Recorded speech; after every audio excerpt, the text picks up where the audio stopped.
Hey, what is up guys, MKBHD here, and one of the new pieces of hardware we got at WWDC this year was this new iPad Pro.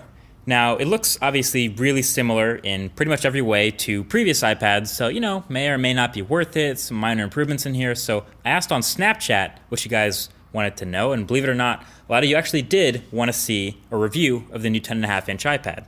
So that's what we're doing. So I've been using it for a little more than a week now, and my previous tablet of choice for when I did use a tablet was the old 12.9-inch huge iPad Pro. This one makes it look huge, but I didn't really use it that often. I use it occasionally for watching videos and general media consumption, nothing too crazy like that. But this tablet has me using tablets again a lot more often. So this is everything you need to know about this new iPad Pro. So first of all, you've seen an iPad before. You're already familiar with the way an iPad Pro looks. All metal rectangular body, pretty exceptionally well built. You can see the antenna lines for the cellular version up top. And the 10.5-inch display is slightly bigger, but in a similar footprint to the old 9.7-inch iPad Pro. So it just has some thinner side bezels now, which I really appreciate. Overall, it's a pretty solid, but also very lightweight tablet to hold in the hand, so it's comfortable, which is good because you're going to be holding it in your hands a lot. So what is new? Well, number one is inside is a pretty big spec bump. An iPad was already pretty powerful, but now you might have seen these new headlines that the new iPad Pro is almost as powerful as a MacBook Pro. In a way, that's kind of true. It's benchmarking really high in Geekbench thanks to the new A10X Fusion chip, which has a 12-core GPU and is very, very powerful and capable. It also bumped up to 4 gigs of RAM, and just through daily use, I haven't come across any apps or any experiences really that truly push this new iPad Pro to its limits. This thing crushes everything you throw at it, and I've played a variety of games, messed with productivity apps, and gone with them for long periods of time open, and this iPad barely breaks a sweat. It really only just gets a little bit warm, and that's it. The most impressive part is actually how many apps it keeps in memory and for how long. Like, there was more than one instance where I went back through the multitasking UI and found an app that was open yesterday and tapped to open it, and it was right there where I left off, which is pretty dope. So A10X Fusion chip is a monster, plus 4 gigs of RAM is great, and now also 64 gigs of storage is the baseline, so that's a pretty solid spec bump if you ask me. The battery is about the same. Apple claims 10 hours again. I've found that to be conservative, but pretty accurate, usually good for about 2 full days of use. Often more though, because standby time is so good. I just wish iPads had quick charging. That's one thing that I feel like they are kind of missing from the hardware. Lightning, wish it was USB-C, but not expecting it, so whatever. But these things charge kind of slow for a huge battery like this, so I wish they had quick charging. It would be a lot more convenient. And then the camera. Yes, technically the camera on the back got a big upgrade as well. It's now running the same 12 megapixel f1.8 camera system as the new iPhone 7, which doesn't mean I'd endorse using it as your main camera or anything, but it's now super overkill in the quality department for some new features it'll support, like document scanning, where it recognizes text and 3D surfaces and can scan documents into the Notes app super accurately and easily. If you want to use the camera for other things, sure, I get it. It'll be an awesome FaceTime camera. It'll take 4K videos with optical image stabilization.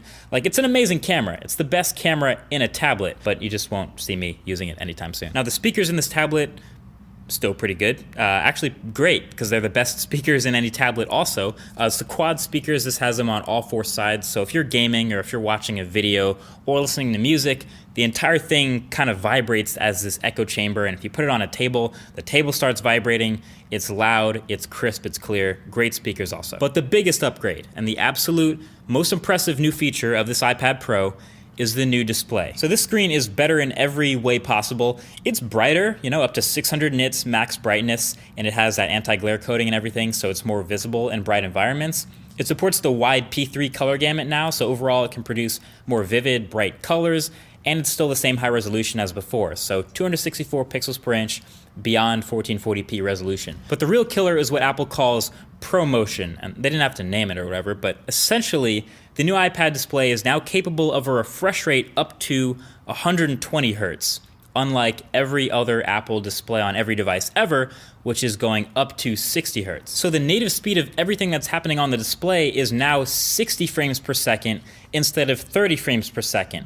And you can definitely tell. So even in this 30 frames per second video, which can't fully do it justice, you can see how responsive iPad is. It's literally twice as close to one-to-one movement with your finger or the stylus as it's ever been before. And it's awesome that the GPU keeps up with everything and pretty much never drops any frames, because this adds a whole layer of butter to the top of the OS. You honestly have to go to an Apple store or like borrow someone's and try it for yourself. You have to see it to notice it, but once you do, I guarantee you'll notice it. And then ProMotion also means that it can dynamically switch the refresh rate to go back down lower when you're doing slower moving tasks, like maybe reading a book, scrolling through a web page, something slower, looking through photos. But you won't really notice, because as soon as you start scrolling quickly again, or as soon as you hit that home button and start swiping, it's right back to 120 hertz. So this is awesome. I really enjoyed using it, and it did make a really big difference in my iPad usage experience. All the in-app experiences are faster, all the between-app experiences are faster, and I really hope this comes to the next iPhone. But that, in a nutshell, is the new iPad Pro. It's not necessarily any more pro of an iPad than previous ones. It still runs the same OS, still has just better specs. So it's kind of like iMac Pro versus iMac. It's just better. So it's funny, with a lot of these videos where it ends up just being a spec bump and I'm reviewing a device that's clearly a spec bump from last year, the question is usually, well, is it enough of a spec bump to justify getting it, or would you kind of fade away to the competition that's making bigger leaps forward? But it turns out with this tablet, there really isn't anything close in terms of competition. You might remember my last video about tablets, which was, are tablets dead? And the honest answer is, if it's not an iPad, it kind of is. Now don't get me wrong, there are some 2-in-1s and some convertibles, not really pure tablets, but those things are better at getting work done and better for productivity, things with actual physical keyboards and things like that. But as far as just a pure tablet goes, great battery life, really great display, best camera in any tablet, best speakers, I would say, in any tablet, arguably best build quality in any tablet, best performance in any tablet.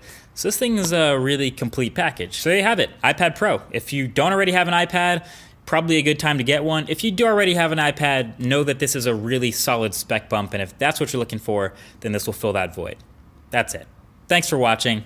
Talk to you guys in the next one. Peace.